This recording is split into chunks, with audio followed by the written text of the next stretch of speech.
आज हम लोग कक्षा 10 विषय विज्ञान में प्रकरण वैद्युत धारा के बारे में जानेंगे।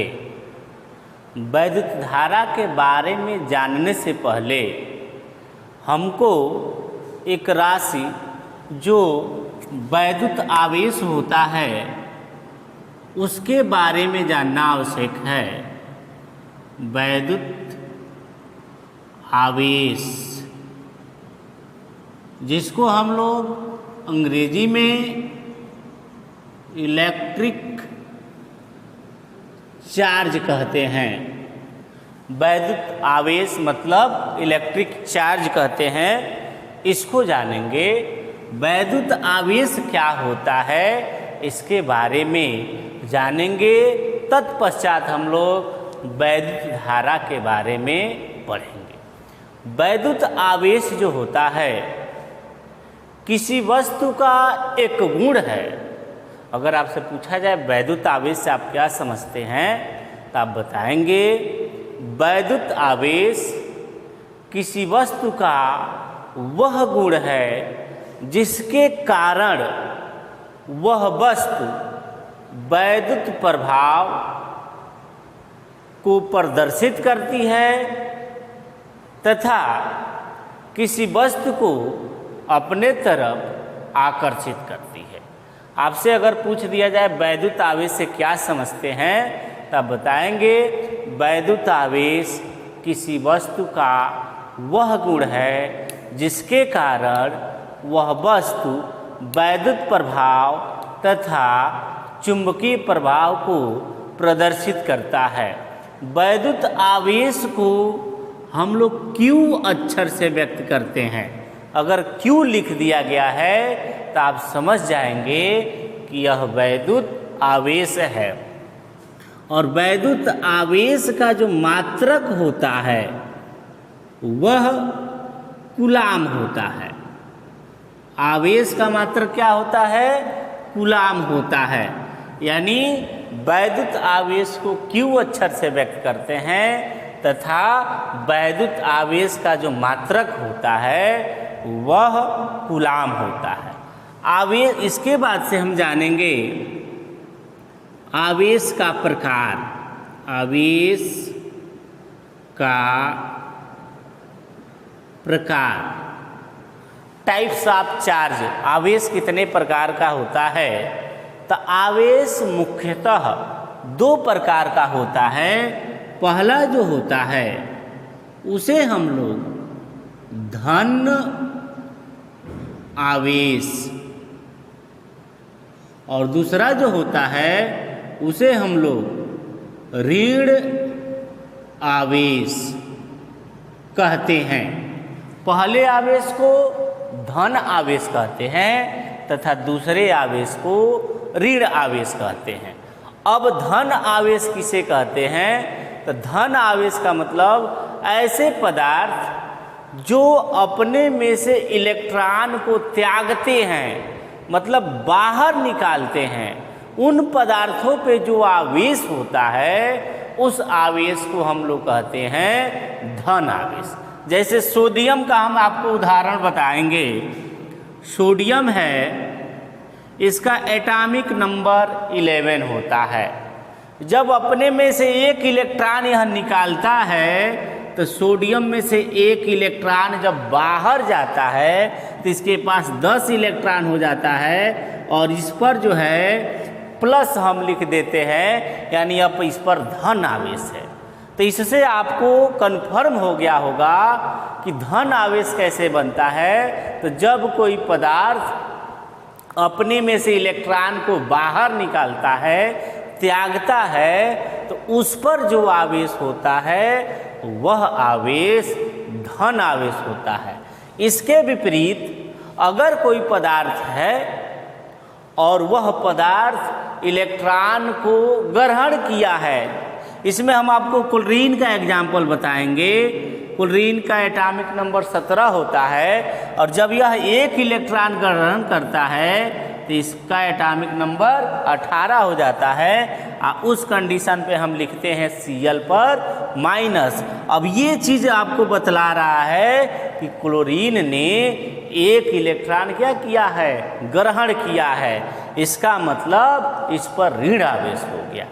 आपको धन आवेश स्पष्ट हो गया होगा कि जब कोई पदार्थ इलेक्ट्रॉन को त्यागता है तो त्यागने के फलस्वरूप उस पे जो चार्ज आता है वह चार्ज धन आवेश होता है, जबकि जब कोई पदार्थ इलेक्ट्रॉन को ग्रहण करता है तब उस पर जो आवेश आता है वह आवेश ऋण आवेश होता है।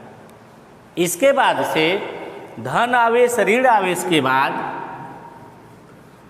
अगर कोई पदार्थ है और उस पदार्थ में इलेक्ट्रॉनों की संख्या n है, आपको मालूम होगा इलेक्ट्रॉन को E से लिखते हैं, केमिस्ट्री में बताया गया होगा इलेक्ट्रॉन को E से लिखते हैं और E पर जो आवेश होता है, मतलब इलेक्ट्रॉन पर जो आवेश होता है वह 1.6 गुणे 10 पर -19 कूलाम के बराबर होता है। यानी एक इलेक्ट्रॉन में जो आवेश होता है वह 1.6 गुणे 10 पर -19 कूलाम के बराबर होता है। तो हम आपको बता रहे थे कि अगर कोई पदार्थ है और उस पदार्थ में इलेक्ट्रॉनों की संख्या n है और एक इलेक्ट्रॉन पर आवेश E है, तो उस पदार्थ पर जो कुल आवेश होगा, कुल आवेश टोटल चार्ज जो होगा वह n × E के बराबर होगा। कोई पदार्थ है जिसमें इलेक्ट्रॉनों की संख्या n है, एक इलेक्ट्रॉन पर आवेश E है, तो उस पदार्थ पर कुल आवेश जो होगा वह n × E के बराबर होगा। कुल आवेश को हम Q से यदि लिखते हैं तो Q बराबर ne। यह एक फार्मूला है जिसकी सहायता से किसी पदार्थ पर उपस्थित कुल आवेश की मान को हम लोग क्या कर सकते हैं, ज्ञात कर सकते हैं। तो ये वैद्युत आवेश था। वैद्युत आवेश किसी वस्तु का वह गुण है जिसके कारण उसके वैद्युत प्रभाव तथा चुंबकीय प्रभाव प्रदर्शित होते हैं। वैद्युत आवेश को Q से लिखते हैं। वैद्युत आवेश का मात्रक कूलाम होता है। आवेश दो प्रकार का होता है, धन आवेश और ऋण आवेश। धन आवेश का मतलब होता है कि उसने इलेक्ट्रॉन को त्यागा है और ऋण आवेश का मतलब होता है कि उसने इलेक्ट्रॉन को ग्रहण किया है। इसके बाद से यदि कोई पदार्थ है और उस पदार्थ में कुल इलेक्ट्रॉनों की संख्या n है, एक इलेक्ट्रॉन पर आवेश E है, तो कुल आवेश जो होगा वह n × E के बराबर होगा या Q बराबर ne। जहाँ E का जो वैल्यू है वह आपको याद होना चाहिए। E का जो वैल्यू है वह 1.6 गुणे 10 पर -19 कूलाम है। इसके बाद से वैद्युत आवेश पढ़ने के बाद हम लोग वैद्युत धारा के तरफ अपना रुख करेंगे। अगला जो हम लोगों का टॉपिक होगा वह वैद्युत धारा होगा। वैद्युत धारा, वैद्युत धारा,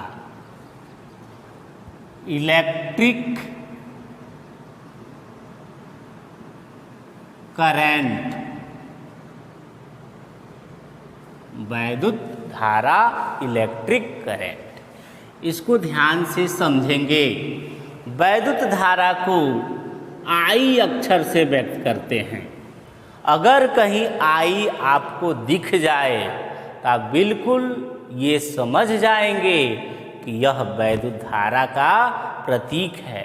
वैद्युत धारा की परिभाषा होती है आवेश प्रवाह के दर को वैद्युत धारा कहते हैं।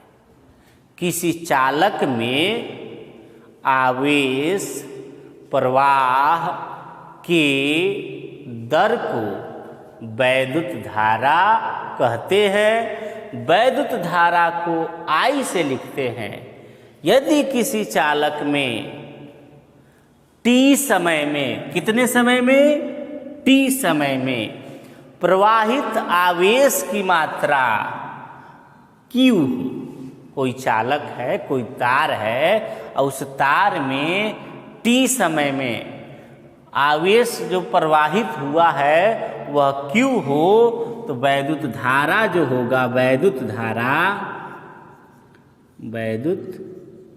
धारा जो होगा वह आवेश बटा समय के बराबर होगा। वैद्युत धारा के जगह पर हम I लिखेंगे, आवेश के जगह पर Q और समय के जगह पर T, यानी I बराबर Q/T।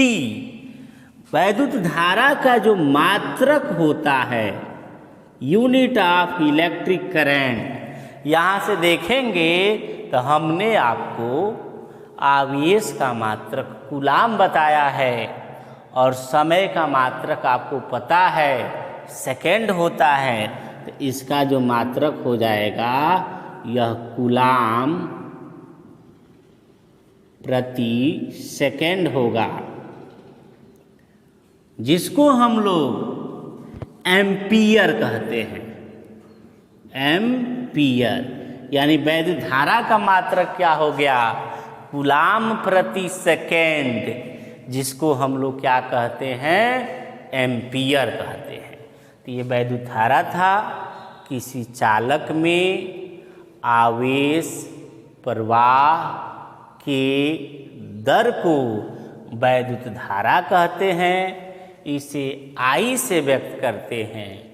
वैद्युत धारा बराबर आवेश बटा समय, I बराबर Q/T।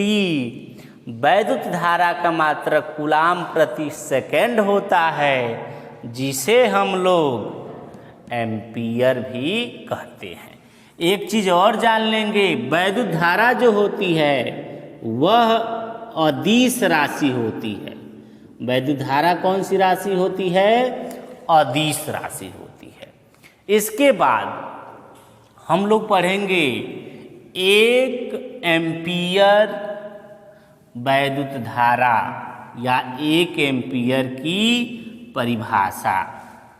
अगला जो हेडिंग होगा वह होगा 1 एम्पियर वैद्युत धारा।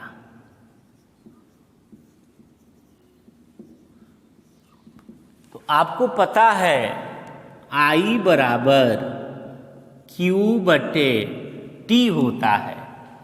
यदि Q बराबर 1 कूलाम हो, कूलाम को हम लोग C से भी लिख सकते हैं, और T बराबर 1 सेकेंड हो, सेकेंड को SC लिखते हैं, तो I बराबर इस फार्मूले से 1 एम्पियर आ जाएगा। तो आप बताएंगे यहाँ से 1 एम्पियर वह वैद्युत धारा होती है जो किसी चालक में 1 सेकेंड में 1 कूलाम आवेश प्रवाहित होने पर बहती है। कैसे बताएंगे?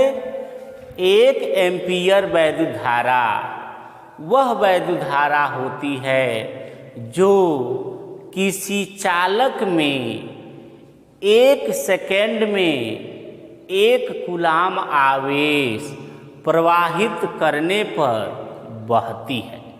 इसके बाद से हम लोग कुछ प्रश्न लगाएंगे, जिसको ध्यान से आप लोग सुनेंगे। पहला प्रश्न है, किसी चालक में 2 एम्पियर की धारा बह रही है। किसी चालक में 2 एम्पियर की धारा बह रही है। इस चालक में से प्रति सेकेंड गुजरने वाले इलेक्ट्रॉनों की संख्या कितनी होगी? तो प्रश्न को एक बार और ध्यान से सुन लेंगे और इसको हम लोग क्या करेंगे, हल करेंगे। प्रश्न है किसी चालक में 2 एम्पीयर की धारा बह रही है। तो जब भी धारा देगा इसका मतलब I का मान दिया है 2 एम्पीयर। एम्पीयर को एम्पी लिख सकते हैं हम लोग। इस चालक में प्रति सेकेंड का मतलब t बराबर 1 सेकेंड दे दिया। प्रति सेकेंड का मतलब t बराबर 1 सेकेंड। गुजरने वाले इलेक्ट्रॉनों की संख्या n बराबर ज्ञात करना है। और एक इलेक्ट्रॉन पर जो आवेश होता है हमने आपको बताया 1.6 × 10⁻19 कूलाम। यह जो होता है ऋण आवेश होता है। इलेक्ट्रॉन पर जो आवेश होता है वह ऋण आवेश होता है। अब हम क्या करेंगे, n का वैल्यू निकालेंगे। इसके लिए I बराबर आपको पता है Q/T होता है। फिर हमने आपको बताया अभी Q बराबर N × E होता है। ये समीकरण नंबर 1 है और ये समीकरण नंबर 2 है। तो फ्रॉम फर्स्ट एंड सेकेंड जब देखेंगे तो I बराबर Q के जगह पर NE भर देंगे अपान T, या N बराबर IT/E, या N बराबर I का जो वैल्यू है 2 और T का जो वैल्यू है 1 और E का वैल्यू है 1.6 × 10⁻19 कूलाम, या N = 20/16 × 10⁻19। ये दशमलव के बाद एक अंक है। जब दशमलव हटाएंगे तो एक 0 ऊपर चला जाएगा, यानी 20/16 × 10⁻19। या इसको जब हम डिवाइड करेंगे तो 16 एकम 16, 16 दूना 32, 16 पचे 80, 1.25 × 10⁻19 इतने इलेक्ट्रॉन प्रवाहित होंगे प्रति सेकेंड। आज के लिए बस इतना ही।